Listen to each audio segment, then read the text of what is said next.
À medida que avançamos em nossa investigação de Espiralha, chegamos a dois filos interessantes, Orthonectida e Dissêmida.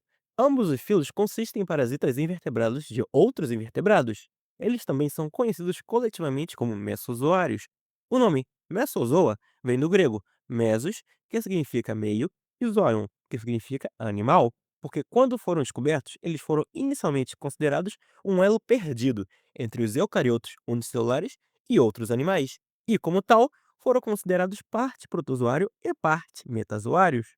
Os mesozoários já foram propostos como um sub-reino intimamente relacionados aos animais, mas não exatamente animais.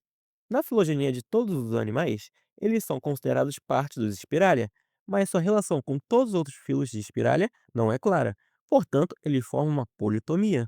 Atualmente, os mesozoários são considerados como metazoários altamente degenerados, o que significa que são animais que perderam uma ou mais características compartilhadas por todos os outros animais. Entretanto, análises genômicas de diciêmidas revelaram que eles contêm peptídeos espiralianos, e descobriu-se que os ortonectídeos possuem genes ROX, que são encontrados apenas em animais e em nenhum outro organismo. Os diciêmidas, também conhecidos como rombozoários, vivem exclusivamente nos sistemas excretores, mais especificamente no saco renal dos cefalópodes bentônicos, ou seja, organismos como o polvo comum, que são encontrados vivendo apenas no fundo do mar. Esses organismos têm um modo de reprodução sexuada e assexuada, mas ao contrário de todos os outros animais, eles não possuem tecidos, órgãos, simetria, gastrulação e até mesmo uma matriz extracelular, que é uma rede tridimensional de macromoléculas, uma característica compartilhada por quase todos os organismos multicelulares. Eles, no entanto, demonstram um desenvolvimento espiral, uma característica encontrada apenas em Espiralha. Em suma, não é difícil perceber porque eles são um mistério. Os adultos, às vezes chamados de vermiformes ou nematógenos, são alongados e semelhantes a vermes, compostos por uma célula axial singular cercada por apenas um punhado de células somáticas. Alguns indivíduos podem crescer até 7 milímetros de comprimento, embora a maioria tenha uma fração de milímetro.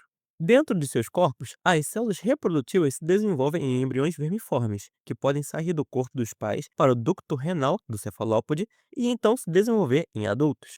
Os vermiformes se reproduzem assexuadamente em condições de baixa aglomeração, mas se uma área ficar muito lotada, as células reprodutivas de alguns adultos se desenvolvem em gônadas hermafroditas, que produzem óvulos fertilizados. Esses óvulos se desenvolvem em um embrião infusoriforme, que por sua vez se desenvolve em uma larva infusoriforme. Essas larvas contêm mais células e são mais complexos na organização corporal do que os adultos. Foi documentado que eles foram expulsos como resíduos dos hospedeiros, mas seu método de desenvolvimento em adultos e sua colonização de novo hospedeiro ainda são desconhecidas. Os ortonectídeos passam a maior parte de suas vidas como plasmódios tróficos, dentro dos tecidos de seus hospedeiros. Nesse estágio, eles são pouco mais que uma massa multinucleada de protoplasma nu. Eles se assemelham essencialmente aos fungos do lodo, mas em vez de viverem no sol da floresta, vivem dentro dos tecidos do hospedeiro. Nesse diagrama, podemos ver os tecidos do hospedeiro, bem como sua massa em forma de bolha, que é o ortonectídeo. Os núcleos são os pontos pretos.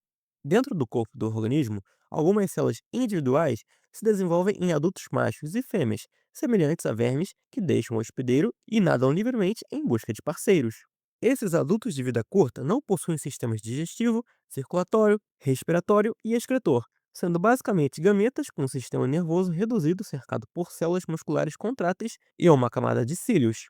Caso uma fêmea de 1 milímetro de comprimento encontre um macho anão muito menor da mesma espécie, eles se reproduzem unindo seus poros genitais. Os ovos fertilizados desenvolvem larvas ciliadas que deixam a fêmea em busca de um hospedeiro.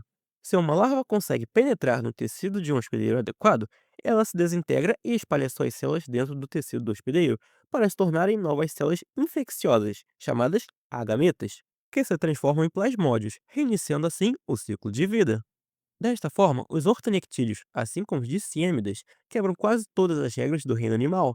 Seus ciclos de vidas únicos, natureza críptica e morfologia fascinam e confundem os pesquisadores desde a sua descoberta. Dessa forma, ainda há muito a aprender sobre eles, porém, esta é uma série de zoologia, então nós temos muitos outros filos para cobrir. Vamos então continuar em nossa investigação de espiralha.